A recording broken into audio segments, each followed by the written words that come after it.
మీరు మంచిగా చదువుకొని ఓల్డ్ స్టూడెంట్కి స్కూల్కి రావాలి. నారాయణ సార్ మాట్లాడి సార్.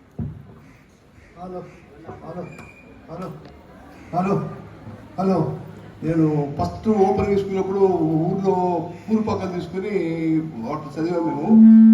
మేము 59, 60 ఓపెనింగ్లో చదివాను. 7వ క్లాస్ పాస్ అయ్యి నెల్లూరు అయిపోయిన తర్వాత 61లో ఇప్పుడు వచ్చేసి వ్యాపారం చేసుకుంటూ బంగారు వ్యాపారం చేసుకుంటూ తర్వాత మేము రియల్ ఎస్టేట్ చేస్తున్నాము.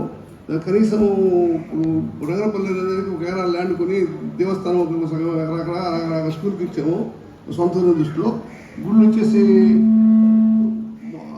నెల్లూరులో గుడి కట్టించాము.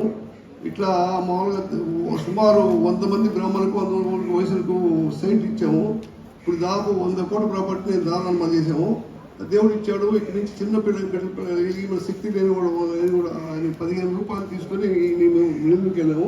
ఇట్లా వ్యాపారం మామగారు అప్పాలని చెప్పి ఆయన పిలిస్తే మేము అక్కడ నేర్చుకుని తర్వాత దాదాపు చేసే అలవాటు ఆయన అదే రీతిలో సాగించాము. మనం ఎంత సంపాదించాలి కాదు, మనం భవిష్యత్తులో 10 మందికి ఉపయోగపడాలి అనే దృష్టిలో చేసాము. కానీ వయసు అయిపోయింది, పెద్దవాళ్ళు ఒకసారి చూసిపోదాం లాస్ట్ అని చెప్పి వచ్చాము. ఇప్పుడు కూడా రంగపల్లిలో సాయిబాబు చేస్తున్నాను. దానికోసం చూస్తారు గురి కనపడిపోయి అందరం చూస్తాము. అంటే పట్టుదల, శక్తి, డబ్బు కాదు ఇంపార్టెంట్. చదువు, మన హుషారు, పట్టుదల అనేది ఉంటే ఎవరైనా ఏదైనా సాయం చేయగలము. అట్లాగే మీరు ప్రతి ఒక్కరు కొంతమందికి సాయం చేయాలి, కనీసం సాయం చేసే శక్తి దేవుడు ఇస్తాడు. ఆ పట్టుదల మనకు ఉండాలి. దేవుడికి మన కష్టంలో రూపాయలు వస్తే ఒక పొలంలో మనం దాదాపు మనం చేయాలి. ఇప్పుడు ఏమి చేసేపోయేది ఏం లేదు, ఇంకోటి సంపాదించలేదు, చేసేపోయేది ఏం లేదు, ఎల్లకాలం బతికేది ఏం లేదు. అందువల్ల అందరూ కూడా మంచి గుణంతో, మంచి ఉద్దేశంతో మీ పక్క వాళ్ళకి ఉపయోగపడే అలవాటు నేర్చుకుంటే మన బిడ్డలకు మన ప్రజలకు 10 మందికి ఉపయోగపడే వాళ్ళు అవుతాము.